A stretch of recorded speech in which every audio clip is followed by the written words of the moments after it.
School में हम सब ने एक लाइन सुनी होगी, Vasco day gamma discovered India in 1498। Vasco day gamma discovered India in 1498। और हमने बिना सवाल पूछे मान लिया, क्योंकि सिलेबस में था। और सिलेबस के बाहर तो हम कुछ कह नहीं सकते। और सिलेबस भगवान के बाद आता है। जी हाँ, तो हमने मान लिया कि वास्को डे गामा ही ने इंडिया को डिस्कवर किया, वो भी 1498 में। पर आज एक सिंपल सवाल पूछते हैं, डिस्कवर का मतलब क्या होता है? डिस्कवर का मतलब होता है पहली बार किसी चीज का मिलना। अब अगर मैं आज आपके घर पे पहली बार आता हूं, तो क्या मैंने आपका घर डिस्कवर करता हूं? मैं बिल्कुल नहीं आपके घर को डिस्कवर करता हूं, है ना। मैं बस लेट हो गया हूं आप तक पहुंचने में, और मेरे पहले हो सकता है आपके घर में कोई और पहुंचा हो। तो फिर एक यूरोपियन आदमी इंडिया पे पहली बार पहुंच गया, इसका मतलब ये थोड़ी ना है कि इंडिया उससे पहली एग्जिस्ट ही नहीं करती थी। इंडिया बिल्कुल एग्जिस्ट करती थी। इंडिया कोई खोया हुआ कागज तो है नहीं जो वास्को डी गामा ने समंदर में ढूंढ लिया हो। एक और एग्जांपल लेते हैं। अगर आज गूगल मैप्स पे किसी गांव का नाम नहीं दिख रहा है, वो गांव का नाम गूगल मैप्स में चिन्हित ही नहीं है, तो क्या वो गांव एग्जिस्ट नहीं करती अर्थ में? गूगल मैप्स अर्थ का मालिक नहीं है, वो सिर्फ डायरेक्शन बताता है। बिल्कुल वैसे ही यूरोप को इंडिया का रास्ता नहीं पता था। इंडिया खुद को डिस्कवर होने का वेट नहीं कर रहा था। वास्को डी गामा 1498 में आया, उससे पहले इंडिया में क्या था? Indus valley civilisation. जी हां, इंडस वैली सिविलाइजेशन करीब करीब 3300 बिफोर क्राइस्ट आ चुकी थी। भारत में वेदास, रामायण महाभारत की रचना हो चुकी थी। नालंदा और तक्षशिला जैसी यूनिवर्सिटीज थी। भारत में advance trade, science, maths, philosophy सब कुछ थे। और यूरोप उस टाइम सोच रहा था स्पाइसेस का शॉर्टकट कैसे मिले। तो ये सोच सच यह है, इंडिया जी रहा था, यूरोप सर्च कर रहा था, क्योंकि यूरोप को नए नए कॉलोनीज बनाने थे। भारत को कोई कॉलोनीज नहीं बनानी थी।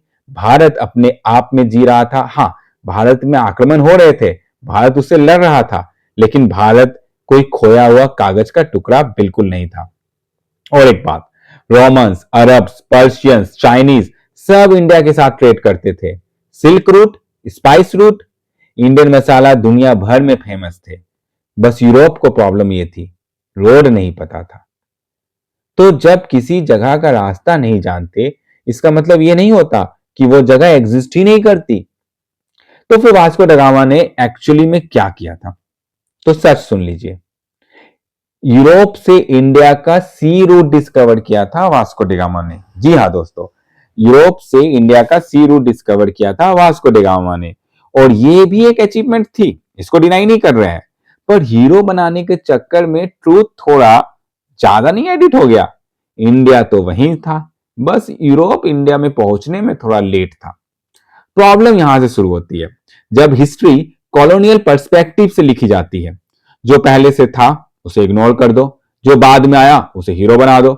मतलब अगर कोई महफिल 100 साल से चल रही हो और आखिरी आदमी आए और बोले आई डिस्कवर्ड दिस पार्टी, तो प्रॉब्लम पार्टी में नहीं, लॉजिक में है। सोचो, आप रेलवे स्टेशन पर खड़े हो, ट्रेन चल रही है, लोग बैठे हुए हैं, और एक आदमी लेट आया है और बोलता है आई डिस्कवर्ड दिस ट्रेन। भाई तू डिस्कवर नहीं, तू लेट पैसेंजर है। तो फिर ये लाइन आज तक सिलेबस में क्यों है? क्योंकि हिस्ट्री सिर्फ डेट्स का कलेक्शन नहीं होती, वो पर्सपेक्टिव भी होती है। और जब पर्सपेक्टिव चेंज नहीं होता तो मिथ सरवाइव करता है। जी हाँ दोस्तों, तो फाइनल सच ये है कि वास्को डी गामा ने इंडिया को डिस्कवर नहीं किया। इंडिया पहले से था, इंडिया आज भी है, और इंडिया हमेशा रहेगा।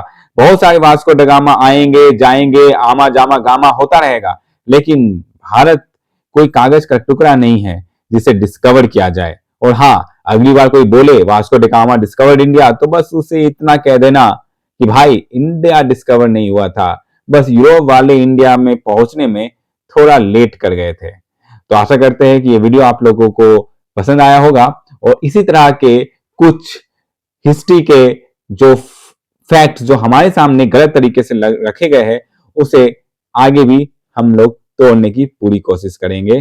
तब तक के लिए हमें इजाजत दीजिए, और आमा गामा जामा, बाय।